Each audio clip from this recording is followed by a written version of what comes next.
Okay, hello. This is the blue Micra pre-facelift, 1995. Just a slight update on everything I've done to it so far. I've changed this wheel, the old one's over there.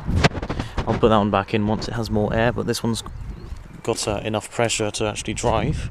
I have been driving this thing around fairly often, so I can tell you it definitely does drive as it should. The only major damage out here is the paint's a little bit faded here, and some scratching here. That's about it though. And some tape marks on the roof, which the sunroof doesn't actually leak. I've taken this through an automatic car wash and it's completely fine actually. Another slight issue is the fuel cap. It doesn't actually close properly. Right, I've sorted this out here. That was poking out a lot more than it was, so it's a big improvement.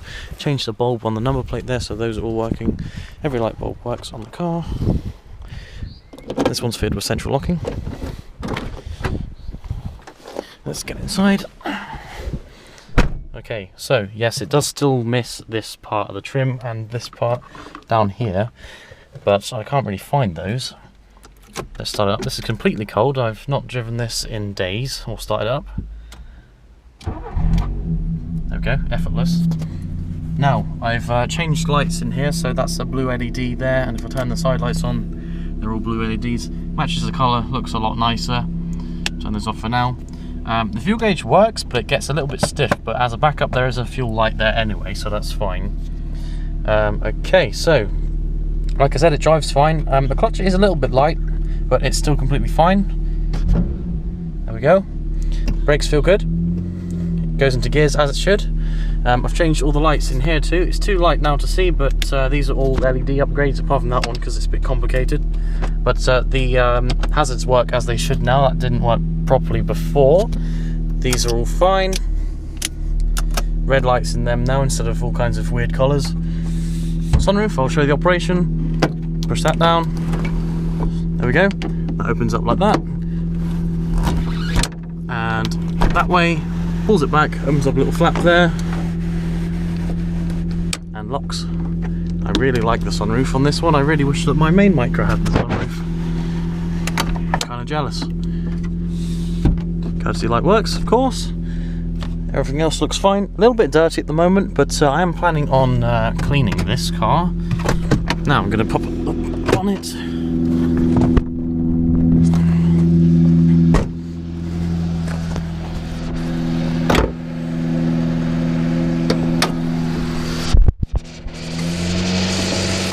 Okay, a little bit of rust on the bonnet there, but that shouldn't hurt anything.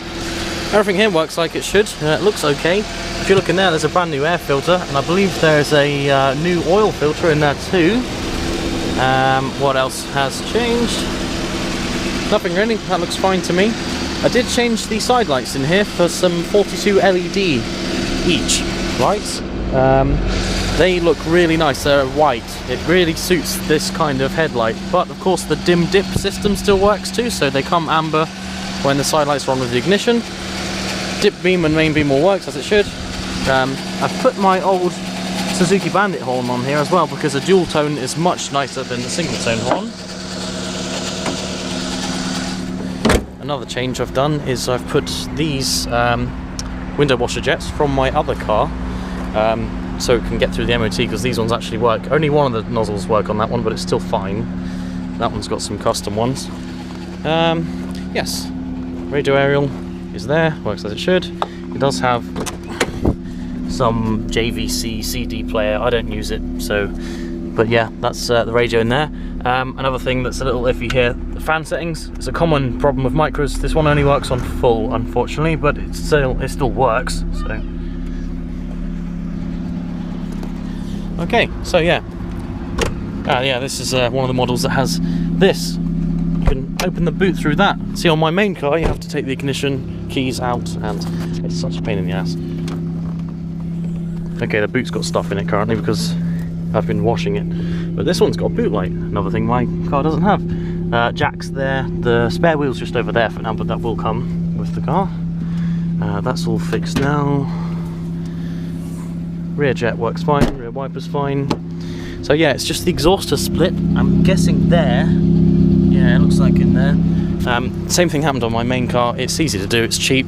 Apparently there's some sill damage down there as well, just a hole or something. Again, I've done the same thing on that car and it's absolutely fine. It's easy to do and it's not expensive. So, that's the car, basically. Let's just move it forward so we can see a bit easier. It sounds really nice with the exhaust broken, but yeah, you can't have that. Handbrake's fine. Actually, it feels quite good. It's probably better than my other car. So yes, given how mechanically good it is, the only things that let it down are just a couple of things like that, really. But it's fine, it just needs that new exhaust piece. That's easy enough to do, and it needs the sill repair, and it should be okay. So, I'm currently looking for 250 for this, but I can go a little bit lower, but I really don't want to go much lower than that because of the money I've spent on it. Okay, just a few more things. I just wanted to show the air filter, the quality of it. It looks really new. I got the paperwork actually for when that was changed. This car's actually got a lot of paperwork, lots of MOTs and stuff, the user's manual, even the leather packet that it comes in. Just wanted to show all lights and stuff are working, so you can see the interior ones are all fine, and well, I still can't really see those.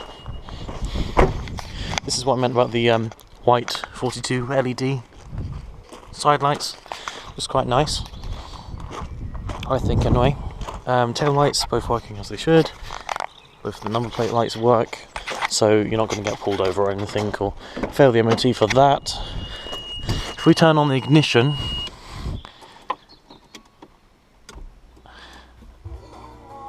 just proving that the radio is working too.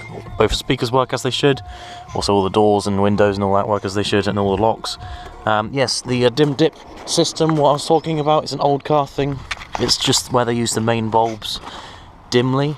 Of course they use that with the side lights too, so they both come on now.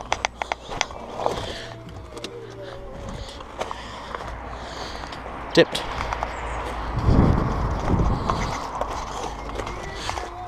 Put a blue LED in that one too. High beam. So yeah, all those work like they should. And then side indicator, front, side, rear and rear. Yes, I also wanted to show the reversing light. Ooh. Now this light can be a little bit dodgy sometimes, it's a switch, but it's working well enough. So yeah, there you go. And the dual horn. It's actually quite loud, I don't want to press it any more than that. One thing I've forgotten time and time again, just to say the distributor is pretty new too. Okay, and just one last thing, all the paperwork and stuff. So this is the original booklet thing from Nissan. The V5 here, just to prove it is mine. On here we got all the warranty information, even though that's probably gone by now. Some more garage notes, stuff that they've changed, the radio instructions, all the old keepers here. There's quite a few here actually. The original owner's manual from Nissan here, and we've got loads of MOT certificates here, and some more stuff in there. I don't even know what that stuff is. So yes. Anyway, at its current state, it doesn't have an MOT. It just needs the exhaust and the sills done, really.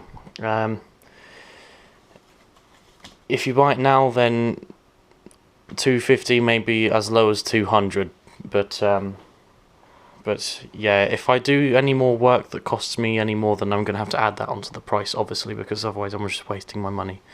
So, okay, thank you very much. Again, I know I've said this a million times, I just keep forgetting things to add on.